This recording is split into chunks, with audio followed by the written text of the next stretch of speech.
You're listening to Medscape's In Discussion series on bipolar disorder, a podcast where thought leaders and clinical experts share their diverse insights and practical ideas for optimizing patient care.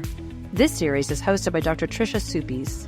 Dr. Suppes is a professor of psychiatry and behavioral sciences and the director of Exploratory Therapeutics Laboratory at Stanford University School of Medicine. She also serves at the Palo Alto VA as director of the Cooperative Studies Program Network of dedicated enrollment sites and a staff physician. Relevant disclosures can be found with the episode show notes on Medscape.com or the Medscape app. The topics and discussions are planned, produced, and reviewed independently of advertisers. This podcast is intended only for U.S. healthcare professionals. Hello, I am Dr. Trisha Suppes. Welcome to Medscape in Discussion, Bipolar Disorder. Today, we're going to, in part, focus on psychotherapeutic management. What is the role of psychotherapy for folks with bipolar disorder? And as well, some focus on the importance of managing circadian rhythms and social rhythms. So I wanted to first introduce my guest, Dr. Holly Swartz. Dr. Swartz is a professor in the Department of Psychiatry at the University of Pittsburgh School of Medicine, as well as director at the Center for Advanced Psychotherapy, Western Psychiatric Hospital at the University of Pittsburgh Medical Center in Pittsburgh. She's also the current president of the International Society for Bipolar Disorder. And just before we got on, she actually mentioned she was editing the guidelines that are produced by CANMAT and ISBD for psychotherapy. I think she did homework without meaning to and is ready for our chat. Holly, thank you for joining me today. It's much appreciated. Thank you so much for inviting me. I'm really looking forward to our conversation today. I just want to start with a bit of an overview before drilling down. What do you see as the role for psychotherapy? And by that, maybe you can talk a bit about the different types, but the role of psychotherapy for patients with bipolar disorder. Yeah, it's a great question. As we developed more effective pharmacotherapy for bipolar disorder and learned more about the biologic underpinnings of bipolar disorder, there was a sort of consensus that this was biologic illness, a problem solved, you just take a pill and you're done. But the truth of the matter is that is not at all the case. So we know that medications, of course, are very helpful for bipolar disorder, but there are many aspects of the illness that medications are not able to adequately address. And so some of the things that we know, for instance, that even when treated with medication, individuals with bipolar disorder are on average symptomatic half of their lives. This is an enormous symptomatic burden. We also know from a psychological standpoint that the complexities of managing an illness that is characterized by alternating mood states, energy states, a quite variable course of illness is really challenging, and it has a huge impact on psychosocial functioning.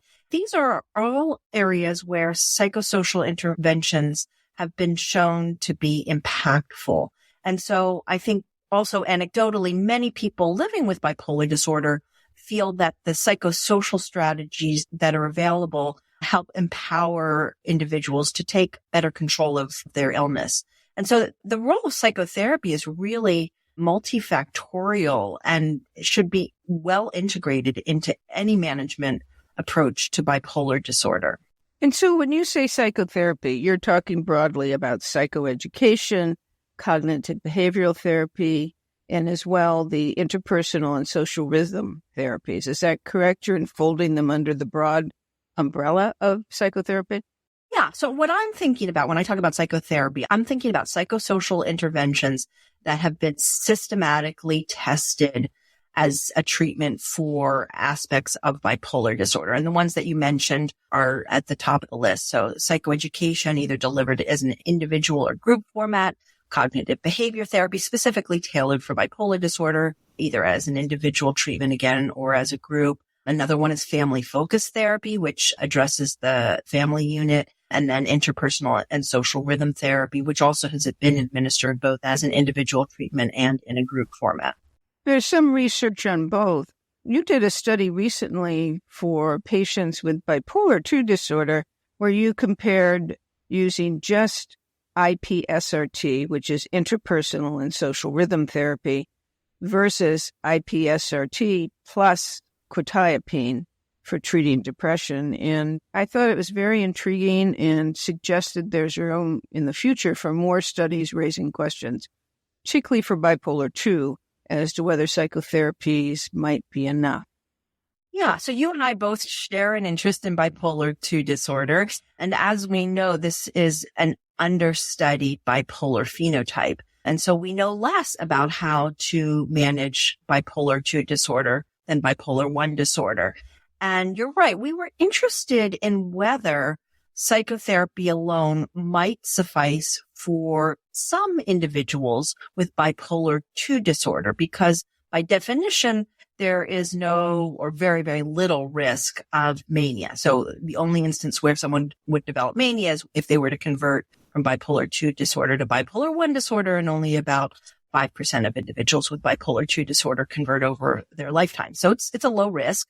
We wouldn't do this with someone who was experiencing bipolar 1 disorder necessarily, but we were interested in whether we could treat bipolar depression in the context of bipolar 2 disorder with psychotherapy monotherapy. And then our group works with interpersonal and social rhythm therapy. So that was the motivation behind designing the trial. And we did not have a no treatment control condition, which is a significant limitation of this study. So everybody actually got IPSRT, and one group also got quetiapine. What we learned is that there were comparable declines in depression symptoms and rates of response and remission, although remission rates are low, but that would be expected in an acute depression study. The folks who got quetiapine, though, got better somewhat faster. So when you administered that additional treatment, that hastened time to response. I will also add, though, that there was a significant burden of quetiapine. So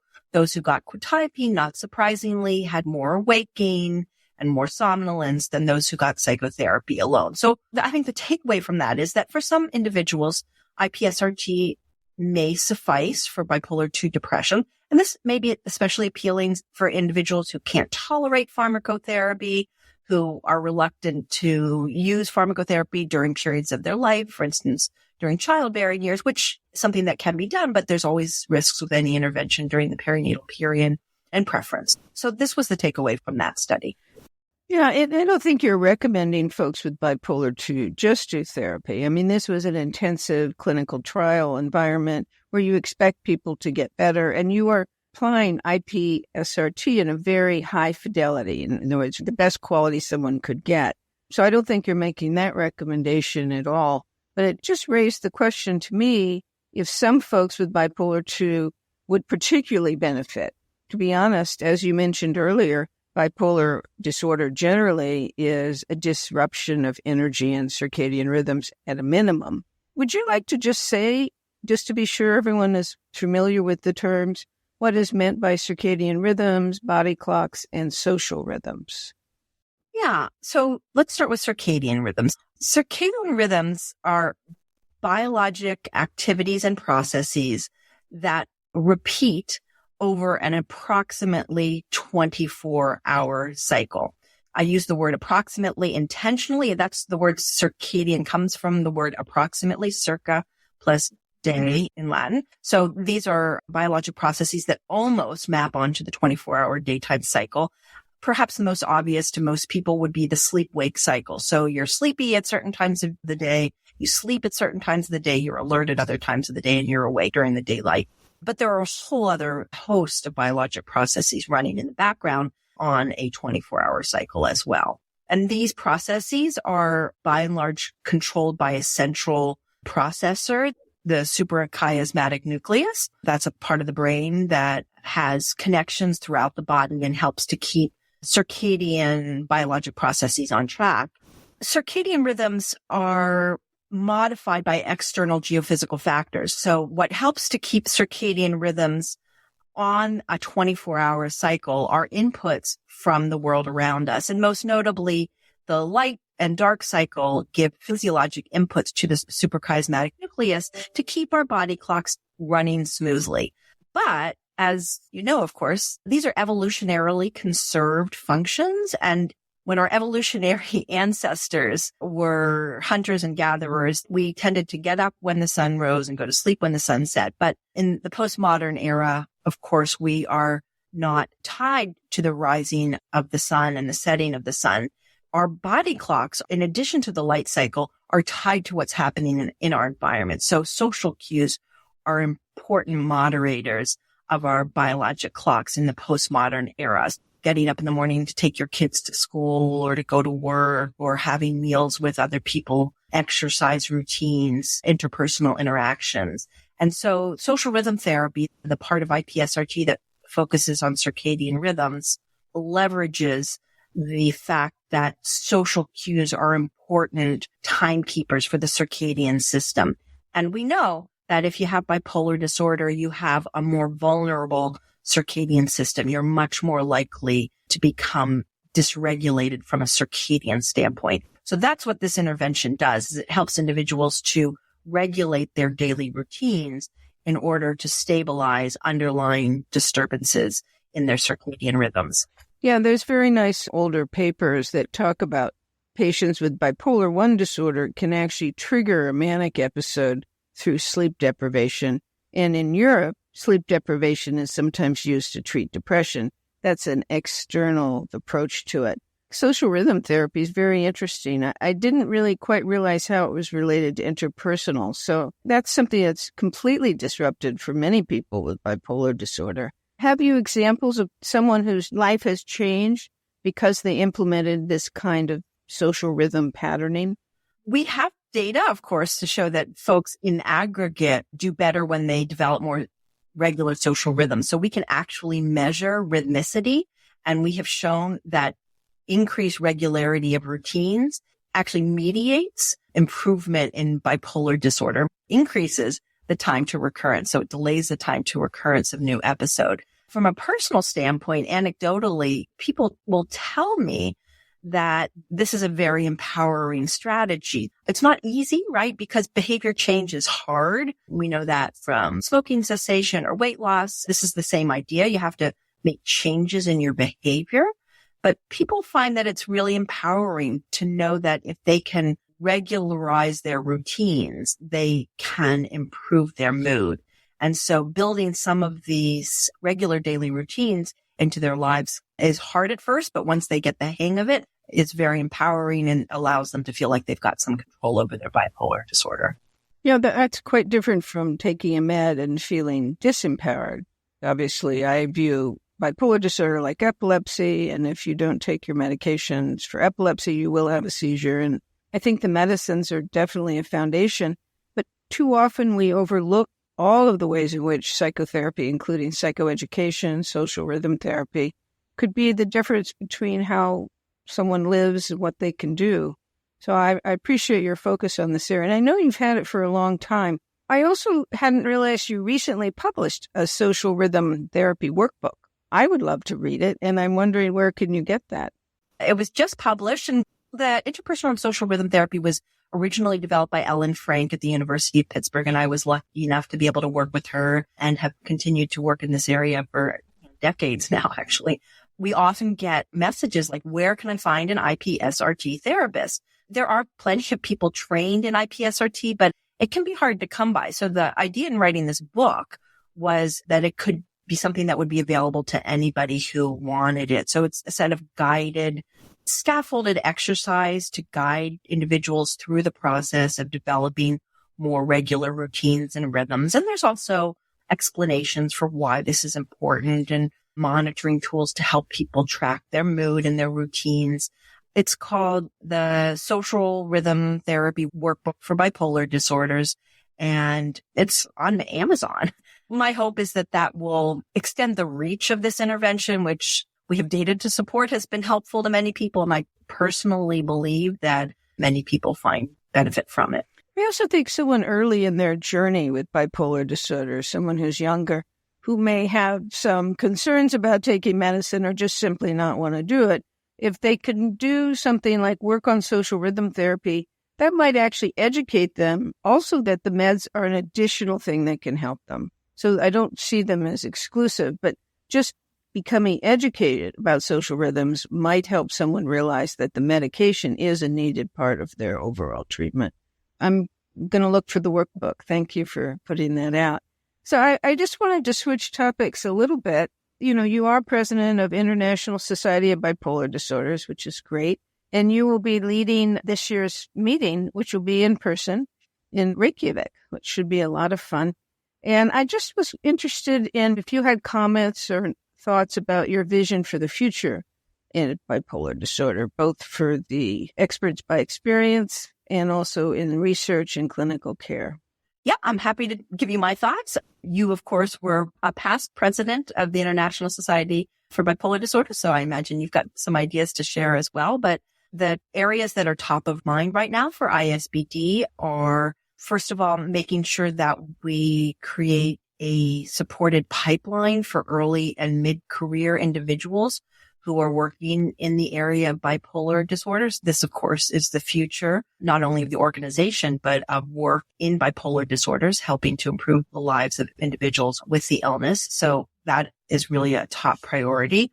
And as you mentioned, integrating the view and expertise of individuals with lived experience. This has been actually part of the organization from its inception. It was one of the early organizations under the leadership of David Kupfer and others to incorporate programming specifically for individuals with lived experience. And this has continued, of course, to grow. And we are working right now on ways to systematically integrate the expertise of individuals with lived experience into really all aspects of the society. So those are two areas that we're really focused on from a programmatic standpoint. The other thing that is really important is the global reach of the organization and making sure that there's expertise in multiple countries. We have, I think, 20 chapters of ISBD and growing capacity across the globe to effectively research treatments for and etiology of bipolar disorders and to bring forward a workforce that has expertise in this area. And because, of course, there are individuals living with bipolar disorder all over the globe and making sure that we've got adequate capacity to be helpful to those who need it. Yeah, I think ISBD is almost unique in that, while it was based initially in the U.S., it really is global, and every other media, at least, is outside North America. The enthusiasm for people who work in research and clinically with experts by experience with folks with bipolar disorder, I think, is notable in the conference. And the excitement of bringing the junior folks early and mid-career, I think that's a focus that you've in part brought forward that's just critical for the field. So that's great to hear. Do you have any thoughts on treatments that are exciting to you right now for bipolar disorder or that are around the corner? Anybody who might be interested in what's new and up and coming in bipolar disorder treatments might want to check out the upcoming ISBD meeting in Reykjavik, where we'll have the opportunity to see presentations on new treatments. I think the areas where there's a lot of excitement and some very early but preliminary data include the use of dietary modification to manage bipolar disorder. So there's been an upsurgence of interest in, for instance, ketogenic diets and really more generally ways to modulate the bioenergetics that are thought to perhaps underpin bipolar disorder. So this is a hot new area. There's, of course, and this is something that you have expertise in, there's some initial interest in thinking about the role of psychedelics in perhaps some subgroups of individuals with bipolar disorder. And you were a co-author of a study that you published with Scott Aronson looking at psilocybin in individuals with bipolar 2 depression. That was some really exciting data that's coming down the pike that's been initially published, and that hopefully there'll be more. We're also getting more data on neuromodulatory approaches that directly target the neural circuits that are implicated in bipolar disorder and hopefully finding some paths forward for neuromodulatory approaches. So there's a lot of interesting work being done. You never want to claim victory until all the data are in, but it's exciting to see new treatments on the horizon. And I think that in earlier days, there was more focus on mood, and the transition to looking more at energy, circadian rhythms, more biological aspects of bipolar disorder that you can sort of measure and study. That's quite positive, and I'm hopeful it will open new roads in the future. So I just want to say in closing, thank you so much, Holly. Today we've talked with Dr. Swartz, primarily focusing on the range of psychotherapies that are available, potentially useful for people with bipolar disorder, with some special focus on the social rhythms, which I'm looking forward to learning more about. And then we've also talked a bit about the future of bipolar disorder treatment, the important work that the International Society of Bipolar Disorders is doing right now to really support the early career, mid-career folks who are doing research and clinical work to hopefully bring them into continuing to work in bipolar disorder. Thank you for inviting me. This was a lot of fun. Thank you for tuning in. Please take a moment to download the Medscape app to listen and subscribe to this podcast series on bipolar disorder. The podcast is also available on all usual platforms. This is Dr. Trisha Suppes for the Medscape in Discussion Bipolar Disorder podcast. Thank you for joining us today. Thanks for listening to Medscape's In Discussion Bipolar Disorder podcast series with our host, Dr. Trisha Suppes. Be sure to look for more In Discussion episodes wherever you get your podcasts. Check out Medscape.com or the Medscape app for show notes, links, and more information on bipolar disorder.